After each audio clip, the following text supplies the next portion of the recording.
Certaines prisons n'ont pas de barreaux. Elles vivent à l'intérieur de l'esprit, et chaque jour elles limitent ce que tu oses essayer, dire et décider. C'est cette appréhension avant de prendre position. Le doute avant de faire un pas important.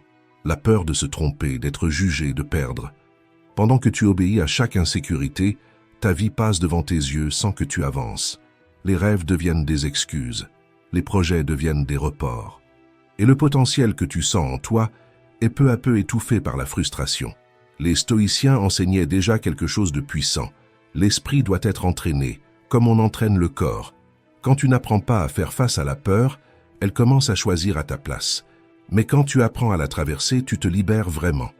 Un seul pas brise l'insécurité et te met sur le chemin de la confiance et de la progression. Dans cette vidéo, tu vas apprendre à répondre à la peur d'une manière différente.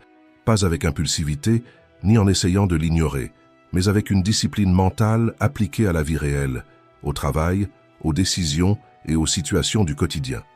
Parce que l'insécurité ne définit pas qui tu es. Elle apparaît seulement quand tu t'éloignes de l'action. Et au moment où tu commences à agir, ton attitude change, ta solidité grandit. Celui qui vainc sa peur intérieure ne vit plus de la même façon. Il ne reste pas paralysé. Il ne laisse pas les opportunités s'échapper. Et il n'accepte plus que la peur commande sa propre vie. Toi aussi, tu peux vivre ainsi, pas en faisant semblant d'avoir du courage, mais en construisant une vraie force mentale. Alors retiens bien ceci, n'attends pas que la peur disparaisse. Traverse-la, ne recule pas, prends position, et arrête de mettre ta vie en pause en attendant de te sentir prêt. Commençons. Méthode 1. Arrête d'essayer d'être parfait. Tu as déjà eu une idée brillante, une opportunité en or ou une vraie envie de commencer quelque chose de nouveau, mais tu t'es bloqué. C'est à ce moment-là que l'esprit commence à crier. Et si ça ne marche pas? Ils vont se moquer de moi? Et si je me trompe dès le début? Et avant même le premier pas, tu as déjà abandonné. Pas parce que tu n'en étais pas capable, mais parce que tu as cru que tu devais faire parfaitement.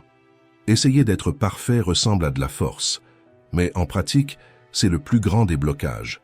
Le perfectionnisme est une cage très bien déguisée.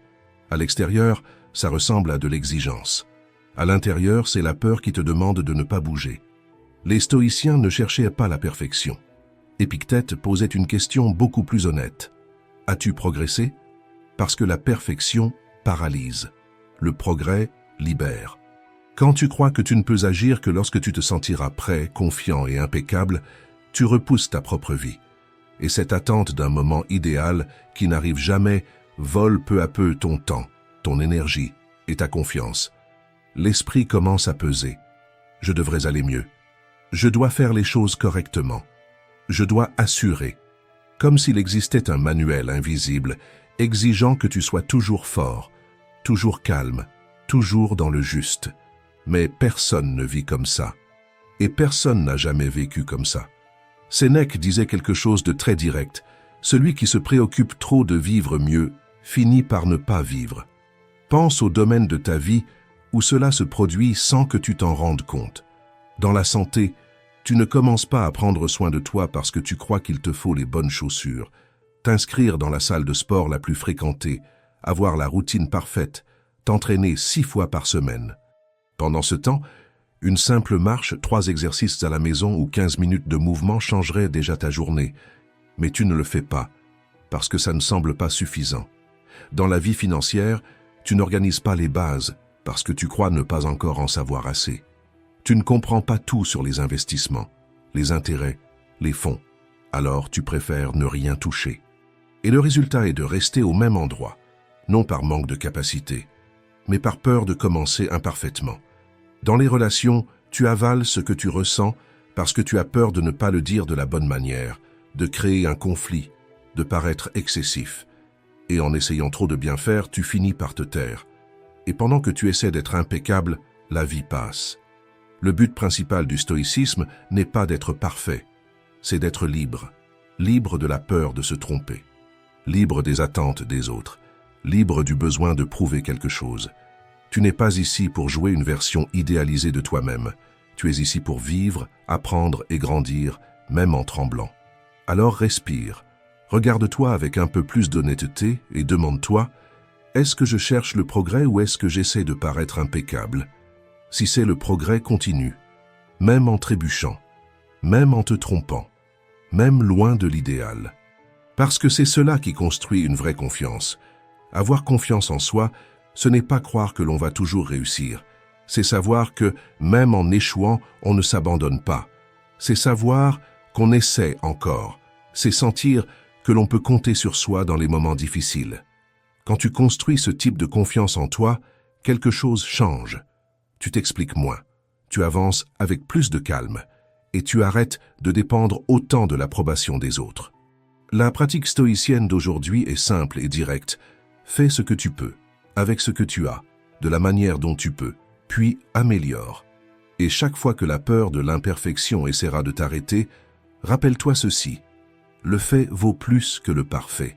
Parce que chaque action imparfaite que tu as le courage de faire envoie un message puissant à ton esprit. Je peux me faire confiance. Et vivre en se faisant confiance vaut plus que n'importe quelle apparence de perfection. Méthode 2. C'est toi contre toi. La majorité des gens croient que le plus grand obstacle de la vie se trouve à l'extérieur, dans le jugement des autres, dans la peur de se tromper en public, dans cette sensation inconfortable de paraître plus petit qu'on ne voudrait en essayant quelque chose de nouveau. Mais presque personne ne remarque que tout cela se produit avant même toute action, entièrement à l'intérieur de sa propre tête. Le véritable affrontement ne commence pas quand tu t'exposes. Il commence à la seconde où tu penses à t'exposer. C'est avant de poser les pieds dans la réalité que tu te recroquevilles, anticipe des scénarios, imagine des regards, sens l'estomac se serrer, entends des critiques que personne n'a faites, crée des phrases qui n'ont jamais été dites, construit des rejets qui n'existent pas encore. Et dans ce processus silencieux, tu transformes un pas simple en un fardeau émotionnel, tout en réduisant ta propre capacité sans que personne n'ait besoin de dire quoi que ce soit. Personne ne t'a bloqué, personne ne t'a empêché. Tu t'es arrêté toi-même. Voilà le rôle de la peur dans notre vie. Créer le climat parfait pour que l'esprit commence à travailler contre toi en silence. Elle ne crie pas, elle argumente, elle ne pousse pas, elle persuade, elle ne t'effraie pas, elle te convainc. L'esprit agit comme un juge sévère qui ne présente que des accusations, jamais des possibilités. Qui dit que tu n'es pas prêt, que tu vas échouer, que tu vas paraître ridicule, que ce n'est pas le bon moment. Et le plus dangereux, c'est ceci. Il semble toujours raisonnable. Rien de ce que dit l'esprit ne paraît absurde. Ça paraît responsable. Ça paraît prudent. Ça sonne comme quelqu'un qui essaie de te protéger. Mais ce n'est pas de la protection. C'est de la retenue. La peur n'essaie pas de te détruire. Elle essaie de te garder confortable dans l'endroit qui te limite déjà. Et c'est pour cela qu'elle est si convaincante. Tu ne bloques pas parce que tu es incapable. Tu bloques parce que tu commences à traiter la peur comme du bon sens. Les stoïciens étaient très clairs là-dessus. Épictète disait que ce ne sont pas les choses qui nous font tomber, mais l'histoire que nous nous racontons à propos de ce qui arrive. Autrement dit, le problème ne vient pas de l'extérieur. Il naît dans le dialogue intérieur que tu acceptes sans le questionner. Observe le schéma. Tu ne penses pas « je vais essayer ». Tu penses « et si ça rate ?» Tu ne penses pas « je vais apprendre ». Tu penses « et si je m'expose ?» Tu ne penses pas « ça peut marcher ». Tu penses « ça peut me coûter cher ». Et voilà. La lutte a déjà commencé. Pas avec le monde. C'est toi contre toi. Pense à la façon dont cela fonctionne dans la vraie vie. Deux personnes face à la même décision difficile. L'une pense « si je me trompe, ça prouve que je ne suis pas assez bon ». L'autre pense « si je me trompe, ça fait partie du processus ». La situation extérieure est identique. Mais le destin intérieur est complètement différent. L'une se paralyse, l'autre avance. Tu vois comme ce n'est pas une question de courage héroïque, ni de confiance absolue. C'est une question de l'histoire que tu choisis de nourrir dans ta tête avant d'agir. La phrase que tu répètes intérieurement décide si tu avances ou si tu te recroquevilles. Quand tu dis « je vais échouer », tu fermes la porte avant même d'y arriver. Quand tu dis « je vais apprendre », tu la laisses ouverte, même en tremblant à l'intérieur. Ce n'est pas de la pensée positive, c'est du commandement mental. La peur n'est pas un signal pour s'arrêter. La peur est un signal que quelque chose d'important est en jeu. Le problème commence quand tu traites la peur comme un ordre, et non comme une sensation passagère. Grandir ne demande pas un courage absolu. Cela demande d'arrêter d'obéir automatiquement à tout ce que ton esprit dit quand il est mal à l'aise. Ce n'est pas le monde contre toi. Ce ne sont pas les gens contre toi. C'est toi qui décides si tu continues à croire des pensées qui te rapetissent ou si tu soutiens une posture intérieure plus ferme, même sans garantie, même sous pression. Alors fais cela maintenant. Observe où tu abandonnes en pensée avant d'essayer dans la pratique. Où tu te protèges trop et tu vis trop peu. Où tu traites la peur comme un conseil, dans ta santé, dans tes finances, dans tes relations. Parce que lorsque tu commences à identifier ces points, quelque chose change vraiment. Tu arrêtes de vivre en mode défense et tu commences petit à petit à vivre en mode choix. Dans la santé, tu réalises que ce n'était pas un manque de temps, c'était la peur de commencer et d'échouer. Et le jour où tu décides de t'entraîner, de bouger même sans envie, le corps répond. L'énergie revient, la confiance grandit, pas parce que c'est devenu facile, mais parce que tu as arrêté de fuir. Dans les finances, tu comprends que ce n'était pas de la malchance, c'était du report. Peur de regarder les chiffres, peur d'assumer les erreurs, peur de changer les habitudes. Et quand tu fais face à cela, même inconfortablement, la vie commence à se mettre en ordre à l'extérieur parce qu'elle est devenue plus honnête à l'intérieur. Dans les relations, tu te rends compte que beaucoup de ce que tu appelais paix n'était que du silence forcé. Peur de dire non, peur de poser des limites, peur de perdre quelqu'un. Et au moment où tu commences à te positionner, quelque chose de curieux se produit. Les relations deviennent plus légères, plus vraies, plus faciles à maintenir. C'est ce qui arrive quand tu arrêtes de traiter la peur comme de la sagesse. La vie commence à avancer. Pas parce que la peur a disparu, mais parce qu'elle a cessé de commander. Tu ressens l'inconfort, mais tu ne recules pas. Tu perçois l'insécurité, mais tu n'obéis pas. Tu écoutes ton esprit, mais tu décides par toi-même. Et voilà le véritable tournant. Quand tu comprends que le monde n'a jamais été le problème, la lutte a toujours été intérieure. C'est pour cela que cet exercice n'est pas petit. Il change ta posture, il change tes décisions, il change la façon dont tu te respectes. Écris dans les commentaires, non pour prouver quoi que ce soit à qui que ce soit, mais pour marquer une position envers toi-même. Je ne vais plus lutter contre moi-même. Parce que quand cette guerre intérieure se termine, tu ne deviens pas une autre personne, tu deviens enfin toi. Méthode 3. Commence à agir et laisse la peur derrière toi. Laisse-moi te confier quelque chose. Pendant longtemps, j'ai porté une illusion que beaucoup de gens portent sans s'en rendre compte.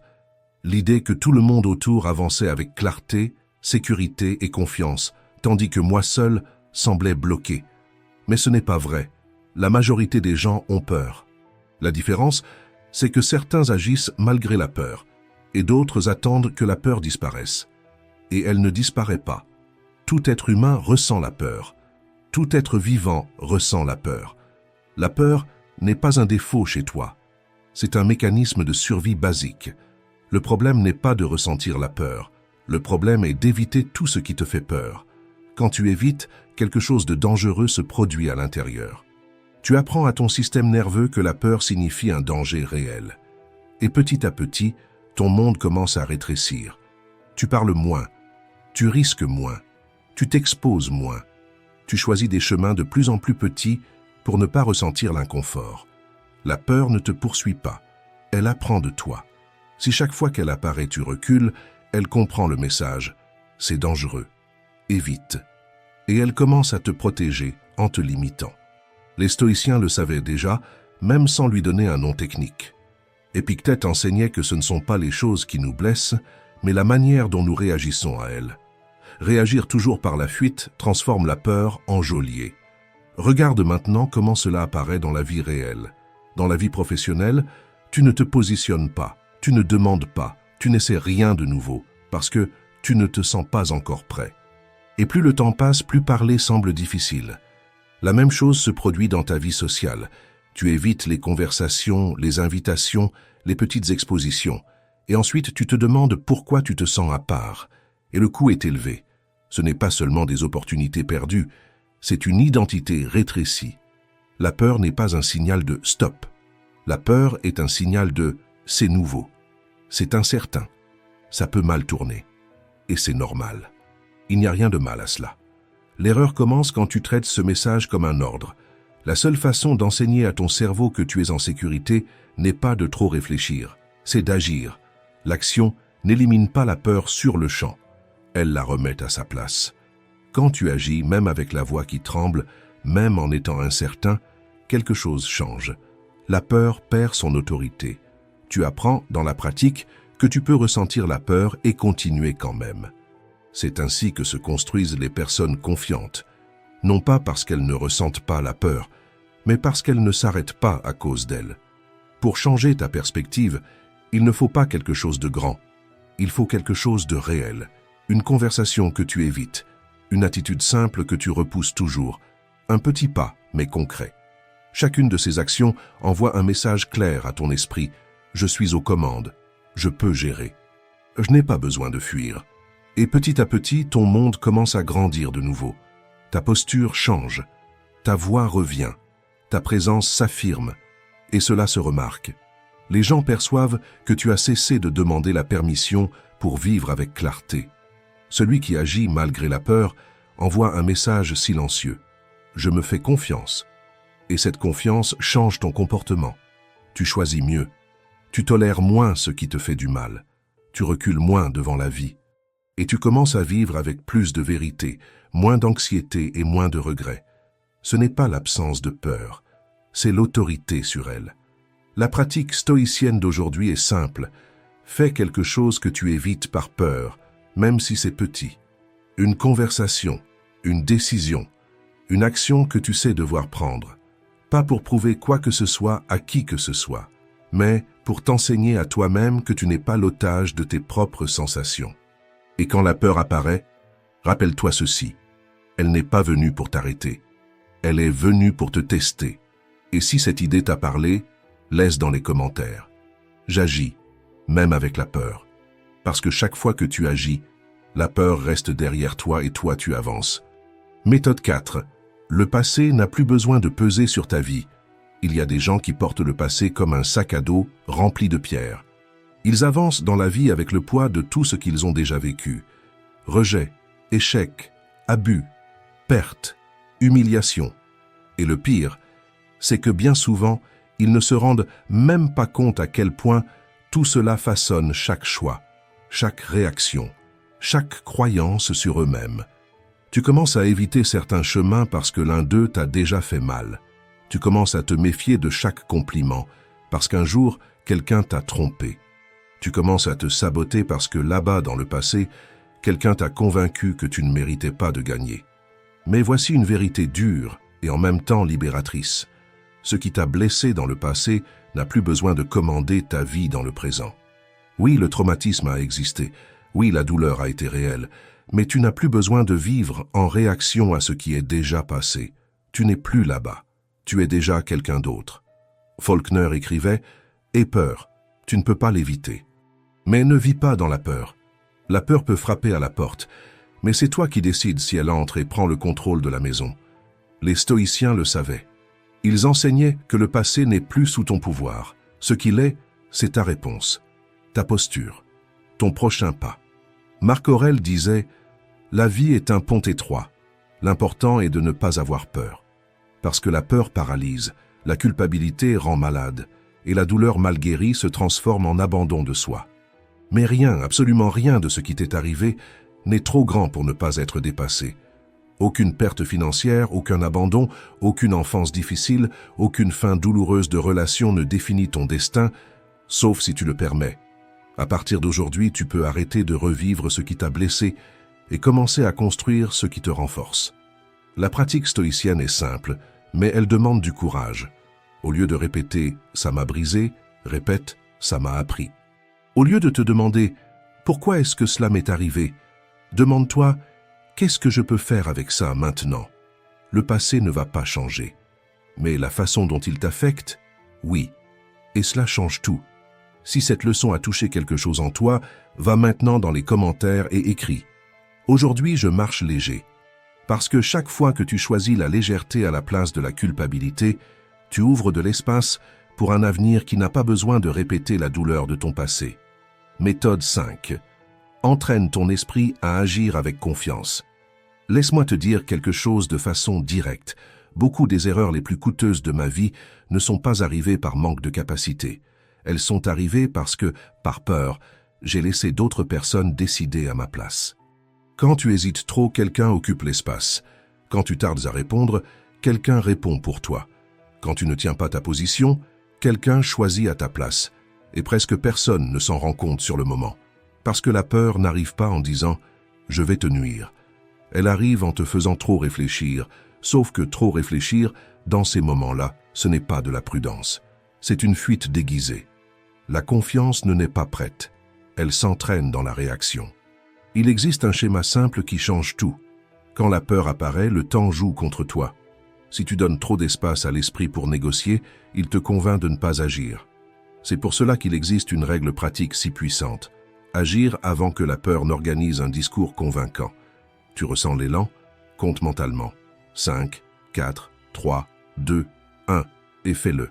Pas pour vaincre la peur, mais pour ne pas lui obéir. Tu penses prendre la parole dans une réunion ou un événement. 5, 4, 3, 2, 1 et lève la main et parle. Tu hésites à envoyer un email important, un message nécessaire, une prise de position claire. 5, 4, 3, 2, 1 et envoie. Pas parce que tu es à l'aise, mais parce que repousser ne fait que renforcer l'insécurité. Chaque fois que tu agis malgré la peur, quelque chose d'important se produit. La peur perd son autorité. Et toi, tu gagnes du respect intérieur. Les stoïciens comprenaient cela très clairement. Ils n'attendaient pas l'émotion parfaite pour agir. Ils agissaient selon ce qui était juste et laissèrent l'émotion s'ajuster ensuite. Alors je vais te poser une question simple. Mais qui change ta posture? Quel est le prix de continuer à obéir à la peur? Parce que la peur ne te protège pas. Elle te garde petit, elle te rend dépendant, elle te maintient dans l'attente. Quel est le prix de ne pas essayer, de ne pas dire ta vérité, de ne pas te positionner quand c'était nécessaire? Peut-être que tu évites un inconfort immédiat, mais tu paies avec de la frustration, du regret et une perte de confiance en toi. S'entraîner à réagir avec confiance, ce n'est pas devenir impulsif, c'est arrêter de déléguer des décisions importantes à la peur. Tu n'as pas besoin d'une certitude absolue, tu as besoin de posture. Et la posture se construit ainsi, une réaction consciente à la fois. Un pas fait malgré la peur, une décision tenue sans trop t'expliquer. Alors entraîne cette action stoïcienne, la prochaine fois que la peur apparaît, ne négocie pas. Compte et agis. Et chaque fois que tu agis même en te sentant incertain, répète intérieurement « Je peux faire confiance à ma décision ». Et grave ceci, chaque fois que tu réagis avec courage, même en tremblant à l'intérieur, tu enseignes quelque chose de définitif à ton esprit. Celui qui décide ici, ce n'est pas la peur, c'est toi. Méthode 6. Avant tout, reviens aux bases. Laisse-moi te rappeler quelque chose de simple, mais que presque personne n'accepte. La peur est mentale, mais l'épuisement qu'elle provoque est physique. L'insécurité ne vit pas seulement dans la tête, elle pèse sur le corps, elle tend les épaules, elle serre la poitrine, elle vole le sommeil, elle fatigue avant la fin de la journée. Souvent, tu essaies de tout résoudre uniquement par le mental, en pensant, en réfléchissant, en analysant, mais tu ignores l'endroit où la peur se manifeste le plus, le corps. Quand la vie est confuse à l'intérieur, le basique est généralement abandonné à l'extérieur. Mal dormir, manger n'importe quoi, passer la journée entière assis, respirer de façon courte, zéro mouvement, zéro routine. Et ensuite tu te demandes pourquoi tu es anxieux, insécurisé, irritable, sans clarté. Les stoïciens étaient extrêmement simples sur ce point. Ils savaient qu'un esprit confus habite presque toujours un corps négligé, non par manque d'intelligence, mais par manque de soins essentiels. C'est ici que l'ancienne phrase prend tout son sens. Un corps sain, un esprit sain, un esprit équilibré dans un corps entretenu. Cela n'a jamais été une question d'esthétique, de performance ou d'apparence. Cela a toujours été une question d'état intérieur. Quand le corps est épuisé, dérégulé, sans rythme, l'esprit perd la clarté, la patience et la fermeté. Tu penses moins bien, tu réagis davantage, tu tolères moins. Et tu commences à appeler cela un problème émotionnel, alors que bien souvent c'est physique. Tu dors mal et tu crois être démotivé. Tu manges mal et tu crois être anxieux. Tu ne bouges pas et tu crois avoir perdu le contrôle de ta vie. Les stoïciens ne séparaient pas ces choses.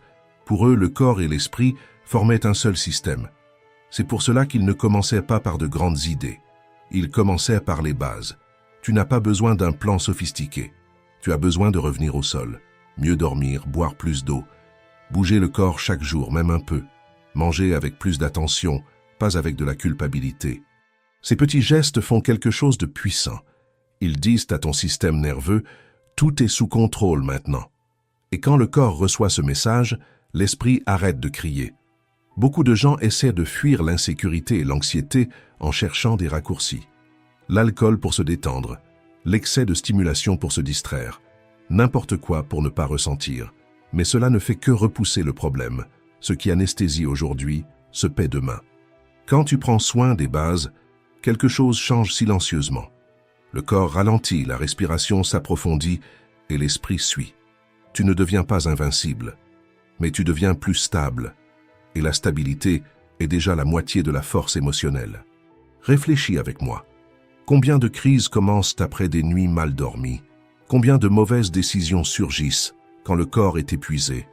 Combien de disputes naissent de la faim, de la tension et de la fatigue accumulée? Revenir aux bases, ce n'est pas reculer, c'est créer du sol. Il est difficile d'avoir de la clarté mentale quand le corps demande de l'aide.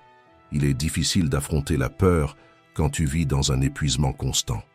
Le stoïcisme n'a jamais été une question de tout supporter à la limite. Il a toujours été une question de vivre avec suffisamment d'ordre pour ne pas s'effondrer à l'intérieur. Alors la pratique d'aujourd'hui est simple, presque humble. Prends soin des bases avant d'essayer de résoudre le reste.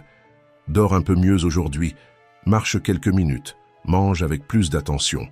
Respire profondément plusieurs fois dans la journée. Ce n'est pas petit, c'est structurel. Parce que quand le corps commence à se sentir en sécurité, l'esprit arrête de crier. Et quand la peur perd sa scène physique, elle perd de sa force. Si ce point a fait sens pour toi, écris dans les commentaires « Je vais revenir aux bases ». Parce que parfois, la plus grande évolution n'est pas d'ajouter plus de choses à la vie, c'est d'arrêter d'ignorer ce qui t'a toujours soutenu. Méthode 7. Plus tu te durcis, plus la vie te brise, apprends à t'ajuster. Presque personne ne s'en rend compte, mais la rigidité naît rarement de la force. Elle naît de la peur. Ce n'est pas un excès de discipline. Ce n'est pas une personnalité difficile. Ce n'est pas une façon d'être. C'est la peur qui essaie de créer du contrôle.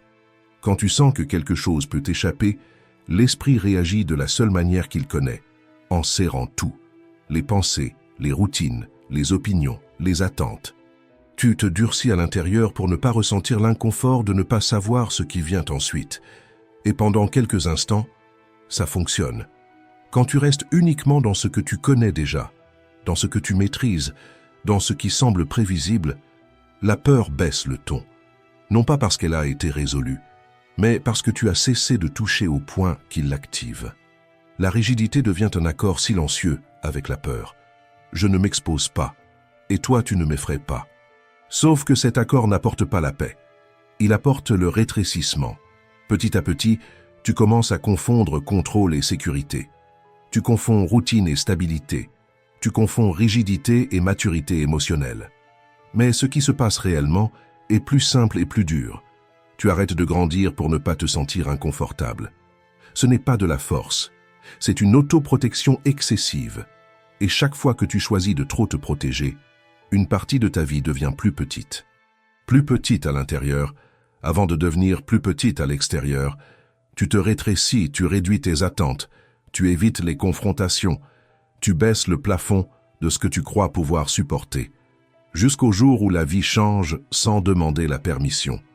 Un plan qui ne fonctionne pas, un changement que tu n'avais pas prévu, un licenciement inattendu, une relation qui change ou se termine, une critique qui touche là où tu ne voulais pas regarder.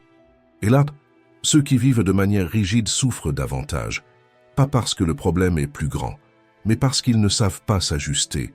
Celui qui est dominé par la peur ne sait pas céder, ne sait pas recalibrer, ne sait pas respirer à l'intérieur du changement. Quand il n'arrive pas à maintenir le parfait, il entre dans le tout ou rien. Soit il contrôle tout, soit il s'effondre à l'intérieur. Tu vois comment la peur agit ici? Elle ne vient pas en disant « aie peur ». Elle vient en disant « ne perds pas le contrôle ». Les stoïciens voyaient cela très clairement. Marc Aurèle se rappelait que la vie est mouvement et que résister à ce qui change ne fait que créer une souffrance inutile. Résister, au fond, c'est essayer de figer la vie par peur de la gérer en mouvement. La vraie force n'est pas de devenir une pierre, c'est de pouvoir se plier sans se briser, et cela apparaît de façon très concrète dans la vie réelle. Dans les relations, la rigidité surgit quand tu as besoin que tout soit à ta manière, quand tu n'écoutes pas, quand tu ne cèdes pas, quand tu transformes chaque différence en menace, non pas parce que tu es difficile, mais parce que tu as peur de perdre le contrôle, peur de perdre ta position, peur de perdre la relation. Avec l'argent, la rigidité apparaît quand tu évites de revoir tes habitudes, d'admettre tes erreurs, d'apprendre quelque chose de nouveau. Tu insistes dans l'erreur connue, parce que corriger exige d'affronter la peur de regarder ton propre désordre. Au travail, la rigidité se montre quand tu as besoin d'avoir toujours raison, quand tu réagis mal au retour, quand tu prends tout personnellement. Ce n'est pas de l'ego pur, c'est la peur de ne pas être suffisant. Et cela apparaît aussi de manière très claire dans la santé et l'alimentation, peut-être plus que dans n'importe quel autre domaine. La rigidité surgit quand la peur entre en scène. Peur d'échouer, peur de ne pas tenir, peur de tout gâcher, encore une fois. Dans tous ces cas, le schéma est le même. La peur demande du contrôle. Le contrôle devient rigidité, et la rigidité finit par te briser à l'intérieur. Épictète enseignait que ce ne sont pas les faits qui nous blessent, mais la manière dont nous nous y accrochons. Et plus nous avons peur, plus nous nous accrochons. La rigidité est cette prise excessive qui tente d'empêcher la vie de bouger. Être flexible n'est pas être faible, c'est arrêter d'obéir automatiquement à la peur. C'est comprendre que s'adapter n'est pas perdre son identité, c'est préserver son énergie. C'est continuer à avancer même quand le terrain change. Quand tu apprends à couler avec la vie, quelque chose de très concret se produit. La peur perd du pouvoir. Non pas parce qu'elle a disparu, mais parce qu'elle a cessé de décider. Tu stresses moins, tu réagis mieux, tu te remets plus vite quand quelque chose tourne mal. Tu arrêtes de te briser chaque fois que la vie sort du scénario. Ce n'est pas vivre sans direction, c'est avoir une direction sans rigidité. C'est du courage appliqué au quotidien. Alors observe avec honnêteté. Où es-tu trop rigide par peur de perdre le contrôle? Où es-tu en train de te durcir alors que ce qu'il faut, c'est ajuster? Un stoïcien, quand quelque chose ne se passe pas comme prévu, ne se fige pas et n'explose pas. Il s'ajuste et continue. Non pas parce qu'il est froid, mais parce qu'il ne laisse pas la peur commander. Et souviens-toi de ceci. Quand la peur commande, tu te durcis. Quand tu apprends à couler avec la vie, la peur perd son autorité. Et c'est ainsi que tu cesses d'avoir peur sans avoir besoin de faire semblant d'être courageux. Méthode 8. Tu ne resteras pas ici pour toujours. Arrête de remettre ta vie à plus tard. Laisse-moi te poser une question directe. Lors de ton dernier jour ici sur Terre, combien de tes talents vont mourir avec toi? Combien d'idées sont restées uniquement dans ta tête? Combien de dons que tu portais depuis l'enfance, mais que tu as toujours repoussés, parce que ce n'est pas le bon moment? Combien de choses que tu avais envie d'apprendre, de peindre, d'écrire, de danser, de photographier, d'étudier quelque chose de nouveau, de mieux prendre soin de ton corps, d'organiser ta propre vie, sont simplement restées pour plus tard. Et le plus curieux, c'est que cela n'a rien à voir avec l'âge. Tu peux avoir 20, 30, 40 ou 50 ans. Tout le monde tombe dans le même piège confortable, croire que le temps est garanti. La semaine prochaine, le mois prochain, l'année prochaine. Mais quand tu te rappelles vraiment que tu ne seras pas ici pour toujours, quelque chose change en toi. Le temps cesse de paraître infini, et la vie cesse d'être un brouillon. C'est pour cela que les stoïciens avaient une phrase gravée dans l'esprit, « Memento mori ». Souviens-toi que tu vas mourir, pas pour faire peur, pour réveiller.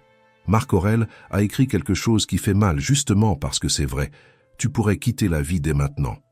Que cela détermine ce que tu fais, dis et penses. Quand cette idée entre vraiment en toi, tes peurs changent de taille. Elles ne disparaissent pas, mais elles cessent de commander. La peur d'échouer commence à sembler petite face à la possibilité de ne jamais essayer. La peur du jugement perd de la force quand tu comprends que personne ne vivra à ta place. La peur de commencer s'affaiblit quand tu réalises qu'attendre ne te protège pas. cela ne fait que te retarder. C'est cela que le stoïcisme enseigne. Se rappeler que le temps est fini ne vole pas le sens de la vie, c'est exactement ce qui lui rend son sens. Cela apparaît dans les choses les plus simples du quotidien. Dans la santé, tu cesses de traiter ton corps comme s'il était éternel. Tu n'as pas besoin de devenir une autre personne, tu as juste besoin de commencer. Un entraînement simple, une marche, un soin de base. Et tu sens l'énergie revenir, parce que tu es revenu à toi. Dans la vie financière, tu cesses de repousser les décisions importantes.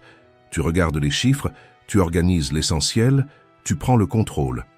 Parce que tu comprends que le désordre d'aujourd'hui devient un poids demain. Dans les relations, tu cesses de repousser les conversations, les sentiments et les limites.